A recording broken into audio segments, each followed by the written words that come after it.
AfterBuzzers, welcome to TV pilot reviews for the InBESTigators. Can a bunch of 10-year-olds find out and figure out a bunch of crimes that happen in their school? I don't know. We're going to find out next. You're tuned in to AfterBuzz TV, the ESPN of TV talk. Now, let the buzz begin. Girl, I was not as cool as they were when I was 10. I didn't solve any crimes. All right, guys, so this is TV pilot reviews for the InBESTigators. So this is not an after show. We are only reviewing the pilot.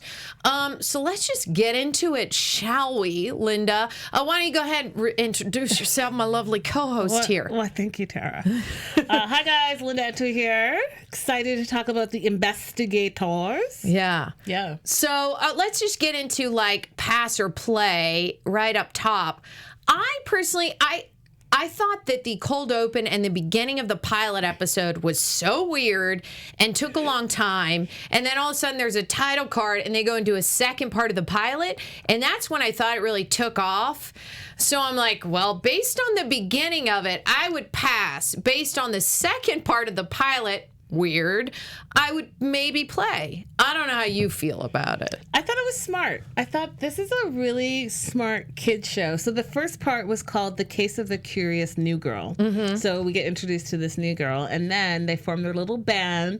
And then the second part was called The Case of the Disappearing Deliveries. Right. And so I'm going to definitely say I am probably a pass for me because it's a kid's show, but I might like sneak in on it once in a while because it's bright and, you know, it's an Aussie show and I love the accents.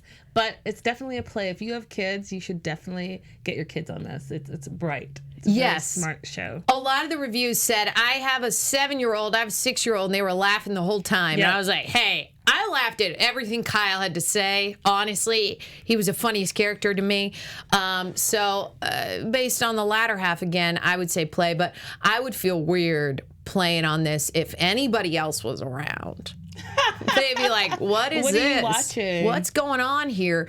All right, so let's just dip into who these kids are. I think Linda grabbed a pic of them. Yeah, so let's talk about them. So because they're child actors, there's not a lot of photos of them online, which is granted and fair. So I'm going to go from left to right if you're viewing this with us. On the very left is Anna Cook. She's the new girl. She plays Maudie. And bright, witty, super observant character. Mm-hmm. To her right, I guess, is Kyle. And that's Jamal Smith Secca. And he's like the sports kid, not super bright, but funny in the show. Funny. Like super funny, but not bright. Not bright. And then we have Ezra, a character played by Aston Droomer. And he's narrating the event. And he's kind of like a busybody kid. Like, he needs to always be occupied. So he always has these special projects that he's trying to find. And then last but not least, we have Ava, played by Amy Bergman. And she's the cupcake girl. She's constantly raising money for some new cause that she has. And this is our InBESTigator team. They're so cute. They're adorable. And their little accents, adorable. They're actually, yeah, if you just want to hear somebody talk in, like, is it Australian or is it British? It's Australian. Okay, see, I don't know the difference. So if you're like me and you're like, I just want to hear a little something different, watch this show. You'll get your, I don't know what you'd say. You'll like it. You'd be tickled. You'd be tickled by it. Yeah. Okay, so how many stars would you give this pilot? Again, we're going to try not spoil anything. We'll get in a spoiler section in a minute. I don't know how many spoilers we'll have, but how many stars do you think you'd give this? Okay, so from 0 to 5, I'm going to give this pilot a solid 3. Hey, that's pretty good. Yeah. I was going to go with 2.5, but honestly, guys, it's literally based off the beginning of it. I thought it was so weird that Ezra, who's not really the main character, it turns out to be Maddie, was narrating the whole beginning of the pilot, and I was like, this is odd to me. I felt like it should have started at the second part of the curious case of the missing packages. But then how would we have been introduced to the new girl? I don't know. I feel like I still feel like Ezra could have been like, my project, and it could have gone a lot quicker, of where he talked to the principal, and the principal's like, you can't do our website. You got to babysit New Girl. And it cuts right into New Girl coming through the window. You know, I don't know. There was something that felt off about it. I don't know why. Maybe it was because I felt like I didn't feel like Ezra was very funny, and I felt like this pilot episode was really trying to go for the comedy. I felt like everyone else surrounding him, but for some reason I didn't enjoy his like timing or his expressions. And when Kyle came on screen and Maddie did, I was like, boom, baby, those are my people. Okay, I disagree a little bit. Okay. I think that he was good. like the deadpan, and he was trying to be, because he was the narrator as well, he's trying to show from his perspective how all of his friends are characters. Yeah. Especially the part where Kyle was always hitting him in the head with the ball, right? Like that. And he being deadpan and like almost expecting it. I thought it was hilarious because he doesn't respond like a normal person would or a normal kid would respond. He responds just so very like matter-of-factly. Yeah. Which I thought was contrasting to all the bigger than life characters the other three characters are. So True. I liked it. I liked it. I might be coming around to Linda's side here. And I liked his expression, like, why are you coming through the window? Like, what? Why? Yeah. And she's like, because I can. And he just looks at her, turns around, and she's gone out the window. Right. It's brilliant. It's great. It's brilliant. I agree. When he turned back, I thought that this pilot episode was directed really well. I don't think any of their that's not true. But I don't think that a lot of their reactions or their line ratings were maybe all of their own. I thought they were directed really, really well in a very, very funny way. They were directed by Wayne Hope. He did The Librarians, if you're familiar with yes, that. And great show. Little Lunch. And produced by Robin Butler, who's also a part of The Librarians. So you can kind of get that smart, witty writing, directing, producing. Okay. I'm getting back with it now. Yeah. No monkeys in this one, though. Okay, so I wanted to ask, who was your favorite kid? For me, hands down, Kyle. Kyle all the way. His comedic timing, the way he lays down stuff. Like, seriously, just watch his pilot and watch his kid's delivery. And he's like 11. He's great. Yeah, brilliant. He was really funny. He definitely kept the jokes going and also like the pilot moving along with his nonsense, because it really was nonsense. Yeah. But I'm going to say I kind of liked Ava because she's scatterbrained a little bit. Yeah, and yeah. she just loves everyone, loves the world. She barely met this girl and she's like, oh, I love her. Wait, you haven't even met her yet. Yeah. I loved it. And she's like very bubbly. She's like down with whatever. She's willing to help you out. And that's actually hard to find in elementary school. Yeah. I don't think I found a lot of kids in elementary school that would, if I wanted to sell cupcakes, I'd be like, I'll help you. Right. That's like hard to find. Right. I mean, it's hard to find, period. That's true. Elementary school and beyond. And beyond. Now, in adulthood, nobody will help me support making cupcakes. Right? Yeah, it's a rough world out there. I forget the other kid's name, and I'm pretty sure his picture is not up there, but the little guy that stole the packages. Yeah, I don't remember his name, but yeah. He's literally the cutest kid I've ever seen in the entire world. He looks like a miniature Harry Potter. He was cute. He wasn't my favorite character. Really? Though. Okay. No. Yeah. Yeah, I thought that because he's probably really young still too. The delivery was a little weird for me, and he had this thing on his lip that was like distracting me. It was a lot going on. Oh, he did? Man, I just was like, miniature Harry Potter, I love him. I didn't even like realize anything wrong with him. I was just like, look at his little face. I just thought he was so cute. Okay, I want to ask, so which of the investigators would you choose to be like your co-investigator if you were like in school? Yeah, I know, right? That's like the go-to answer. That's it, because she knew everything. She's observant. She has common sense, and she kind of ties all the loose ends together, and I thought it was fantastic. Yeah, she's kind of like the only one that solved anything, and the other kids were like tagging along. Yeah, and Kyle was what was the Venus flytrap or something? It's an aloe vera plant, but he said it's going to catch flies. Yeah, and ate the packages.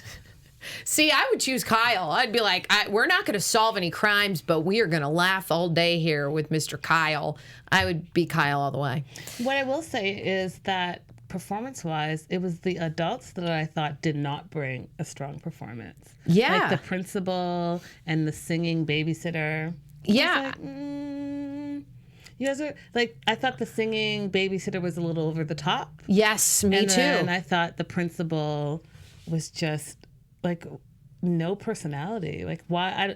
The 4 kids care about in different ways because they're all bringing something to the table. But what was the principal bringing to the table?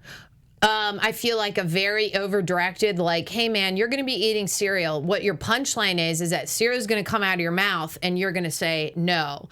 Because I feel like the principal, every time he probably delivered a line, like, he's like, well, I want to do the website. And then the principal's like, definitely. Oh, wow. Again, huh? We're still here? No. But, like, he did, like, a weird cereal move, right? Weird. Yeah, I feel like he had to be a little over-directed because he wasn't funny, especially not in the classroom. Not in the classroom at all. I agree with you. There was a lot of times. Do you feel like once they discovered, I guess we're kind of in spoiler section now. I don't know. Yeah, we are. We're just... Spoiler alert. Hey. Spoiler alert. Spoiler alert. I feel like it should just like the door should lock and you should hear it and like it should all go red and then we should scream and then come back to. I like that. So we'll try that next week. Yeah, next week we'll have that for you next week. So what were you going to say? You were going to say something about the teacher. I was saying that in the classroom, his responses were not. It was like he was not present. I agree with you. So you have all this drama. Even Ava, he's like, "Oh, you're being so dramatic."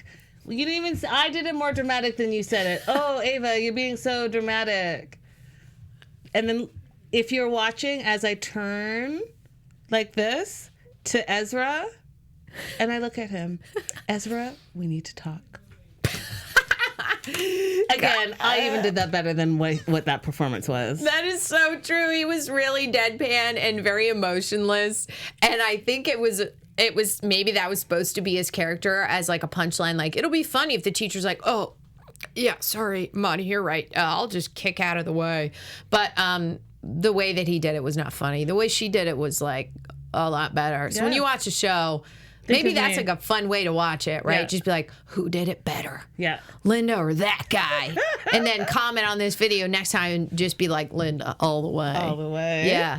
And also, you were mentioning the singing teacher. Mm-hmm. I felt like she really got on my nerves. I felt like that was a part of the actor and maybe the character, but I also felt like it was partially, it should have been directed out. Like, hey, why don't we only sing 3 lines and then you start talking? I realized that would have made the game less harder to play for the kids. Right. There is a punchline towards where the kids are like, well, when you're around somebody who's singing all the time, you have to sing back to them. Yeah.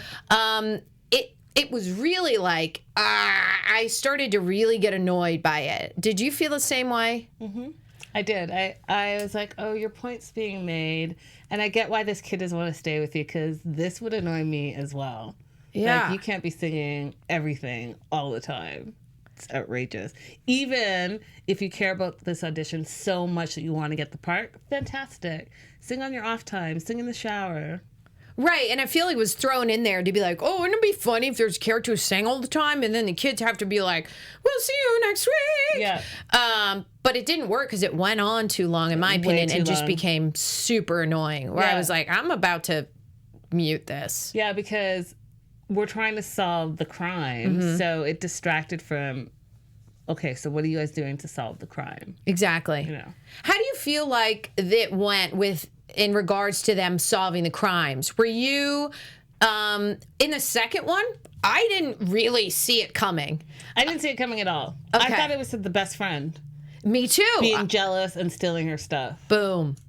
Me too. I was like, it's that girl for sure. Yeah. And even the first one, I didn't know where it was going to go, but I enjoyed that it was a surprise to me. Yeah. And the background of the story, I mean, I believed it. I thought that the background, like the provability of what happened in the crimes wasn't like, this would only work for 7-year-olds. I believed it for me watching it. I was like, oh, Okay. Yeah, I get it. Agreed. I thought there was a deeper story effect in regards to the little brother being like, well, if you didn't get your packages and you had to like stay home and grab them, then I wouldn't have to be here with her and I could be there with you, sis. Where I was like, aw, I kind of wanted to hear it from him. There was a lot of exposition of other people explaining it. And he was just so cute that I thought it would have been a really good move of like, oh, this show actually has a kind of an emotional context to it with a little kid explaining like, I really don't want to go to Mrs. Singy Topsy over here. I would rather be home with my sister. Yeah. And I thought that was a really cute moment. Yeah, it's the family element, right? So we're solving crimes and we're learning a little something, and then we're also figuring out what's important in life. Yeah. All in 30 minutes. That's true. Yep. Dang, Linda, she snapped it together. It was important life family right there. So this dropped this week, right? Yes, it dropped on Friday, the same day as Glow, so I'm not surprised it's probably not doing well. Sorry, but like, you know, Glow against it's a totally different audience. This is true. a kid show. It's true. So it dropped off Netflix on Friday. It's a 10-part, 2 15-minute mystery. So moving forward, it's always going to be 2 mysteries. Oh, okay. And they filmed in Melbourne, and they also filmed in Victoria, Australia. So that's a fun fact. I love it. Get your Aussie stuff in there with the show. Yes. Also, I thought it was funny. Did you ever have Ezra in the show had a back room that his grandma used, and they had to go and clean it up, Maddie and Kyle, before they could use that room as their InBESTigators room. Yeah. Did you ever have a room that you could fully take over where he actually spray painted InBESTigators on the door? I'm like, who has that at 10? Yeah, no, but I mean, guest house.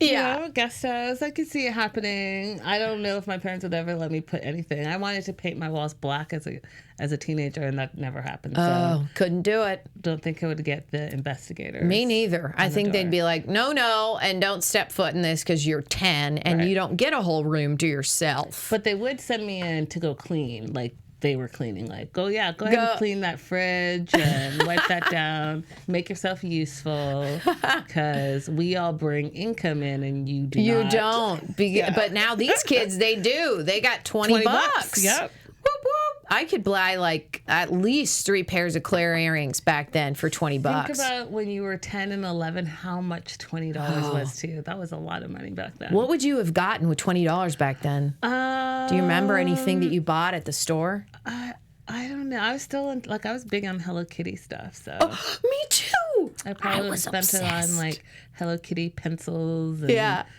stuff like that. I had everything. I even had that huge heart pillow, which is larger than your body. That was just all Hello Kitty. Yeah. And get this, took it to college when I shared a dorm, and I took all my Hello Kitty stuff. I was 18, you guys, and I put up all the pillows and was like, Hello Kitty, you guys like, cool, right? And like, they just dealt with it, but I'm pretty sure they were like, not cool. Listen, I still have Hello Kitty stuff, so. Me too. Whatevs. I got a Hello Kitty blow dryer. It doesn't work very well, but sometimes I'll use it just for nostalgia effect. Yeah, you know. Okay, so what recommendations based off this show, similarities would you recommend? I'm kind of having a hard time with this because I don't watch a lot of shows that are similar, but do you have any that you think of? I wrote a list. So okay, great. If you like Infinity Train, Sprint Riding, which are both Aussie shows, or Nancy Drew, or Scooby-Doo, or Harriet the Spy, or Clubhouse Detectives, or The Babysitter's Club. I've gone through a spectrum of years. If you like any kid show where they play like detectives and solve crimes, then this is the show for you. I highly recommend it if you have kids like 10 and under. Do you watch the show? Go ahead and Netflix it for them. For sure. All the reviews are like, my kids love it and laugh out loud all the time. Yeah. And I laughed out loud a lot, like I said, at Kyle.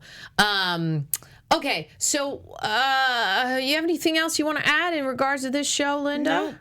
No. I feel like we kind of covered it. Did the didgeridoo. Instead of this, I also want to just add in, talk about maybe what else we loved this week as another recommendation, not even related to this. I just saw the Scary Stories to Tell in the Dark movie, and I enjoyed it. It was not as good as like It Chapter 1, but I enjoyed it. I was scared. I had to put napkins in my ears because the sound... I can. I can be like strong, very strong if I don't hear the that part, then I'm good. It was a good movie. It was fun. And that is also kid-led, but they're a little bit older, like 14 or 15. And the kid actors were very, very good. Excellent. Yeah. Do you have anything you've maybe watched this week that you recommend? Besides Glow, third season, I watched the first episode, and I'm going to definitely binge that for sure. Well, so I'm a 90 Day Fiancé fanatic. Okay. So before the 90 days aired, and I was all about it. I'm excited about the new season. Okay. Yeah. Ooh, reality. Do you have a fiance? I don't. Me neither. Does it make you want one? A little bit, or does it make you feel like, oh, good thing I'm not in that boat? It makes me feel like those people are crazy, but in a great way that is super entertaining, and that one day when I have a fiance, that I will know all the things not to do. I love it. I love it so much. All right, guys, I think that is it for the InBESTigators TV pilot reviews. Why don't you tell them who you are? Remind them where to find you, Linda. Guys, you can find me all across social media at Linda Is So Girly. Guys, you can find me youtube.com/Tara Erickson. That's TaraErikson. And we will see you guys next week. Please like, share, comment, do all the stuff. Rate us on iTunes. Big stars. Give us the love, and we'll see you next week. Bye, guys. Our founder, Keven Undergaro, and me, Maria Menounos, would like to thank you for tuning in to AfterBuzz TV. Remember, we're not just the first, we're the biggest in the world, and we're the only destination for all your favorite TV shows. Whatever you crave, we've got it. So go to AfterBuzzTV.com and check out our lineup. Buzz you later. The views expressed herein are those of the hosts only and do not necessarily reflect the views of AfterBuzz TV or its owners or principals.